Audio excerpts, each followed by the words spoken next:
RFL jug নিবেদিত শরবত সমাহার অনুষ্ঠানে সবাইকে জানাচ্ছি অনেক অনেক শুভেচ্ছা। আমি জানি সবাই বসে অপেক্ষা করছেন কি আছে আমাদের আজকের হেলদি ড্রিঙ্কস রেসিপিতে। চলুন দেখি আজকে বানাবো আমরা আনারসের শরবত। আনারসের শরবত তৈরিতে যা যা লাগছে: আনারস টুকরো, বিট লবণ, লাগছে গোলমরিচ, মধু, পানি।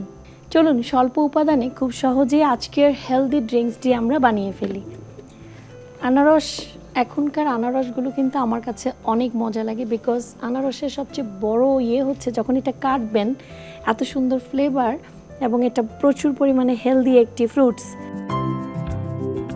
নিয়ে নিচ্ছি পানি। এইসব রেসিপিতে যে পানি ব্যবহার করছেন সেটি অবশ্যই কিন্তু বিশুদ্ধ, নিরাপদ হতে হবে। এটা ব্লেন্ডারে এখন পানির সাথে সুন্দর করে ব্লেন্ড করব। যেটা বলছিলাম যে পানি কিন্তু ভীষণ সেন্সিটিভ, অর্থাৎ যেই পানিটা দিয়ে বানাবেন সেটা যেন অবশ্যই নিরাপদ ও বিশুদ্ধ হয়। একটু ব্লেন্ড করে দিচ্ছি। ব্লেন্ড করা শেষ। খুব বেশি সময় লাগে না, এখনকার আনারসগুলো বেশ নরম এবং সুন্দর হয়। নিয়ে নিচ্ছি আরএফএল জগ, যেটা আপনারা সবাই জানেন এটি 100% ফুড গ্রেডেড একটি জগ, এবং এটার সারফেসটা পরিষ্কার করা এবং ঢালার জন্য খুব ইজি, 100% বিপিএ ফ্রি। সো ঢেলে নিলাম, আমি এটি ছাঁকবো না। নিচ্ছি বিট লবণ,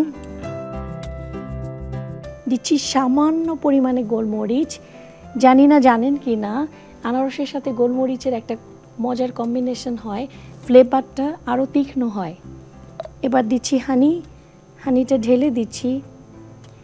হানি সবসময় অ্যাড করার ক্ষেত্রে আমার কাছে মনে হয় যে আমি এটা অ্যান্টিঅক্সিডেন্ট অ্যাড করলাম, একটু এনার্জি পাবো। কারণ আমাদের রোজায় যে কোনো ড্রিঙ্কস খাওয়ার সবচেয়ে বড় কারণ হচ্ছে আমাদের যে সারাদিনে রোজা রাখার পর একটা এনার্জি কমে যায়, সেই এনার্জিটাকে ব্যালেন্স করা।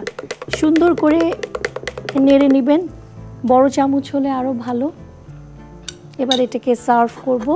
তার আগে অবশ্যই যে কোনো শরবত বানানোর পরে ভালো করে জগের মুখ আটকে দিবেন, কারণ যে কোনো সময় যে কোনো খাবার এটা ঢাকা থাকা আসলে ভীষণ জরুরি।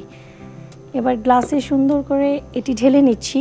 আনারসের খুব মজার একটি শরবত, কি সুন্দর ন্যাচারাল কালার, এবং বিট লবণ আর গোলমরিচের ফ্লেভারটা এখান থেকে দাঁড়িয়ে পাওয়া যাচ্ছে, যেটা আপনারা তৈরি করলে পাবেন। যেহেতু হলুদ রঙের আনারস, তাই একটি রঙিন ছাতা দিয়ে এটাকে সাজিয়ে পরিবেশন করব।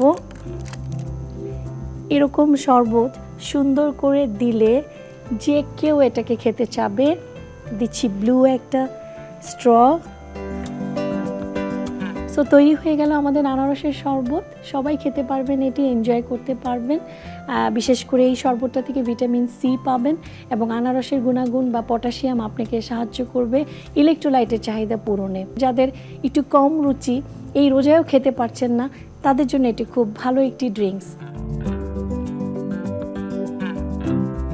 আশা করব সবাই এটি বাসায় একবার বানিয়ে টেস্ট করবেন।